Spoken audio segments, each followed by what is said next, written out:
Hello. We hope you're enjoying your stay at Toshi's place. To help you make the most of your time in Kamakura, we've prepared this sightseeing guide. Today, we'll introduce you to Kamakurabori Kogeikan. Welcome!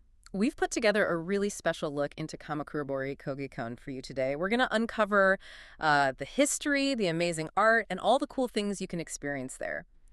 Have you ever wondered about the artistic roots here in Kamakura? Because today, we're diving into Kamakurabori. It's a craft with just such a rich story. It really is. Yeah. And what's fascinating is just how far back it goes. Seriously, we're talking the Kamakura period. Wow. Yeah, late 12th to early 14th centuries. This was when, samurai culture was really taking shape, Buddhism was flourishing. And it kicked off when Buddhist sculptors started cleverly adapting carving and lacquer techniques that came over from China. Initially, it was for making these beautiful altar fittings for temples. Imagine that journey from like sacred pieces in a temple to Mhm. something you might actually use every day. It's incredible. It is. And there's even this great legend, right, about Kon, Unki's great-grandson. That's the one. Working with the Chinese craftsman, Qin Naikai, on pieces for Hokkaido. It's a fantastic story connecting the origins. And then later, it found a whole new purpose. Exactly. In the Muromachi period that's 14th to 16th century, it became really highly regarded as tea utensils, just as the tea ceremony was really blossoming. So, okay, how did it go from being this sacred art and then tea ceremony items to the kinds of things we might see or buy today? Right, that's the key transition. So fast forward to the early Meiji era, late 19th century, Japan's going through massive changes. Okay. And new government policies meant, well, many traditional Buddhist sculptors suddenly found themselves sort of without their usual work. But they were resourceful. Artisans like Goto Gutsuki and Mitsuhashi Kenzan started thinking, okay, how can we use these amazing carving skills differently? Mm. And they began applying them to practical, everyday items, Yeah. things people could actually use. That really laid the groundwork for modern Kamakurabori. And the timing. The Yokosuka line opening in 1889. That must have been huge. Oh, absolutely huge. Suddenly, Kamakura gets this big influx of tourists. Perfect timing for this craft. Exactly. It helped it become super popular. It even started winning awards at big industrial exhibitions. Yeah. People saw it wasn't just beautiful art, it was functional too. Which is fantastic. It really shows the adaptability, the resilience of the craft. And it's got official recognition too. It does. Yep, since 1979 by the Ministry of Economy, Trade, and Industry. A traditional craft. That's brilliant. Plus, the traditional Kamakurabori Cooperative Association holds the regional trademark for Kamakurabori. Ah, so when you see that name. You know it's the real deal. Yeah. Authentic craftsmanship. Guaranteed. Okay, so what does all this history and artistry mean for you when you actually visit the Kogeikan? Well, the first thing is, it's not just a quiet museum. It's really vibrant Okay. because it's run by the Artisans Cooperative itself. So think of it more like a living workshop. Oh, I like that. Yeah. You'll see works from maybe 15 to 20 active artists right there. What kind of things? All sorts. Beautiful round trays, plates, smaller things like brooches, even pens, all handcrafted. And they perfectly blend that everyday usefulness with traditional Japanese beauty. People often choose them as really thoughtful gifts or, elegant pieces for their homes. No, I read about some special techniques they use that really make it stand out. Oh, absolutely. There are some signature methods. One is called token. Token. Yeah, it's where they intentionally leave the chisel marks visible. It's not a mistake. Right. It's deliberate. Exactly. It creates this amazing texture, and the way the light hits it, fantastic shadows, really dynamic. Cool. And there was another one. Yes, Kawaguchi Tori. This was developed by an artisan named Goto Unkyu. It's quite unique. They take this special powder. It's called makomo. Makomo. And they apply it over the lacquer before it's totally dry. Then they polish it. And what does that do? It gives it this incredible finish.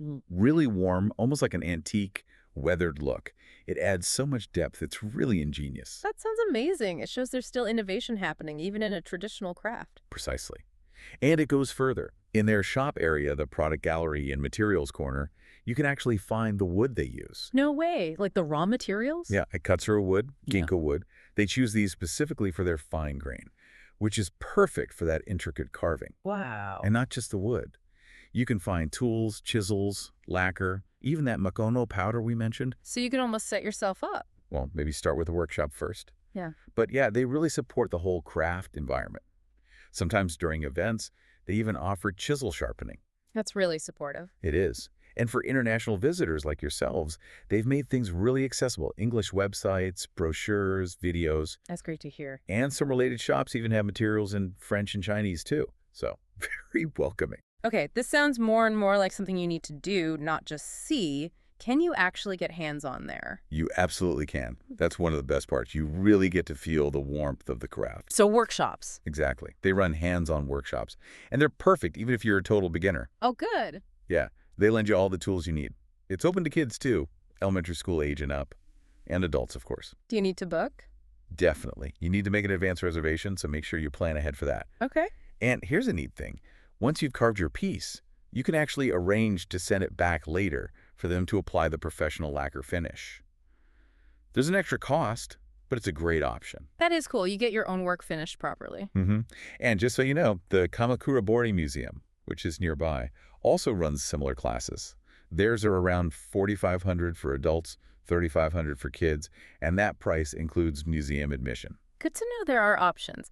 Now, what about meeting the artists? Can you actually talk to them? Well, they used to have artisans available for chats on Saturday afternoons. Oh, okay. But things change, and right now, Saturdays are actually closed for that specific activity.